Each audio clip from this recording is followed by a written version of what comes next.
2024년 11월 14일 연중 제32주간 목요일 제1독서 사도 바오로의 필레몬서 말씀입니다.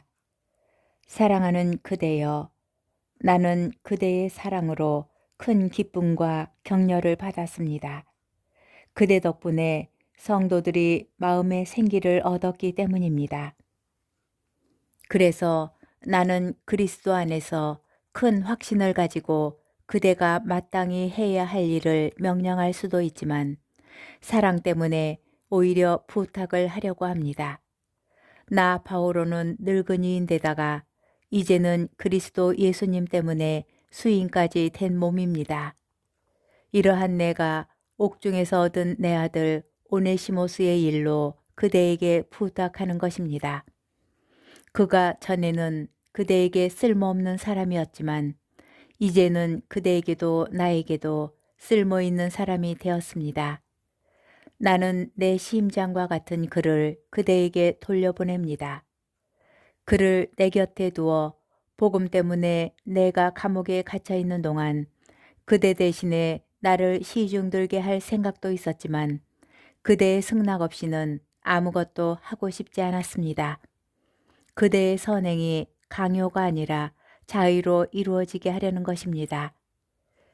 그가 잠시 그대에게서 떨어져 있었던 것은 아마도 그를 영원히 돌려받기 위한 것이었는지도 모릅니다.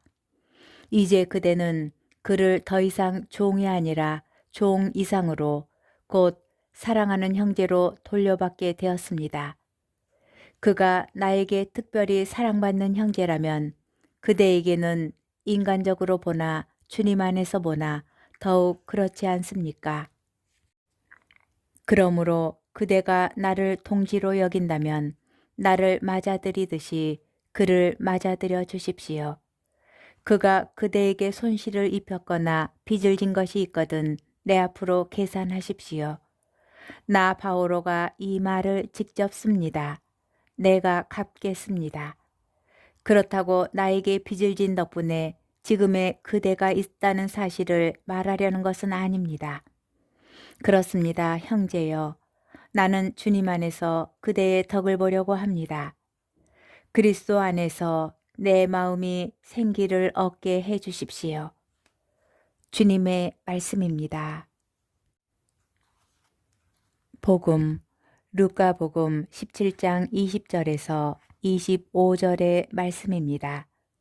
그때에 예수님께서는 바리사이들에게서 하느님의 나라가 언제 오느냐는 질문을 받으시고 그들에게 대답하셨다. 하느님의 나라는 눈에 보이는 모습으로 오지 않는다. 또 보라 여기에 있다. 또는 저기에 있다 하고 사람들이 말하지도 않을 것이다. 보라 하느님의 나라는 너희 가운데에 있다. 예수님께서 제자들에게 이르셨다. 너희가 사람의 아들의 날을 하루라도 보려고 갈망할 때가 오겠지만 보지 못할 것이다. 사람들이 너희에게 보라 저기에 계시다 또는 보라 여기에 계시다 할 것이다. 그러나 너희는 나서지도 말고 따라가지도 마라. 번개가 치면 하늘 이쪽 끝에서 하늘 저쪽 끝까지 비추는 것처럼 사람의 아들도 자기의 날에 그러할 것이다. 그러나 그는 먼저 많은 고난을 겪고 이 세대에게 배척을 받아야 한다. 주님의 말씀입니다. 오늘의 묵상 제1독서에서 봉독되는 필레몬서는 한 장으로 구성되었고 성경에서 가장 짧은 책입니다. 부요한 신자 필레몬의 노예였던 오네시모스가 도망쳤다가 바오로 사도를 만났습니다. 그는 바오로를 통하여 입교하였고 옥중에 있는 바오로의 시중을 들었습니다. 그 뒤 바오로는 오네시모스의 안전을 생각하여 그를 다시 필레몬에게 돌려보냅니다.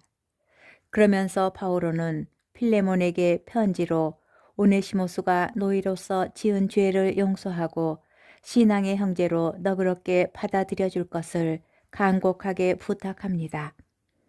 바오로는 신앙의 지도자로서 필레몬에게 요구할 권유가 있음에도 그에게 부담을 주지 않으려고 애를 썼습니다.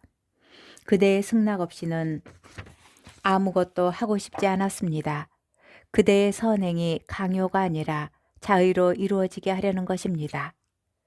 바오로가 이 두 그리스도인 사이의 갈등을 해결하려고 쓴 방식은 권위로 지시하기보다 필레몬의 성숙한 신앙과 애덕을 믿으며 그의 선한 마음을 일깨우는 것이었습니다. 또한 바오로는 오네시모스가 필레몬에게 입힌 손해를 자신이 직접 갚아주기로 합니다. 이러한 희생적 사랑의 행위가 필레몬의 마음을 누구뜨렸을 것입니다. 이와 같이 두 사람 사이를 섬세하게 중재하는 바오로의 모습에서 교회 공동체 안에서 갈등이 일어났을 때 어떻게 중재할 수 있는지 알 수 있습니다. 신앙의 차원에서 이 사건을 다시 보며 그들 안에 있는 성숙한 신앙과 애덕에 기대야 합니다. 권위적인 지시보다 선의를 움직이게 하는 부탁과 제안이 더 효과적일 수 있습니다. 또한 자신의 손해를 거리낌 없이 받아들이는 중재자의 희생적인 행위도 화해를 이루는 데 도움이 될 것입니다.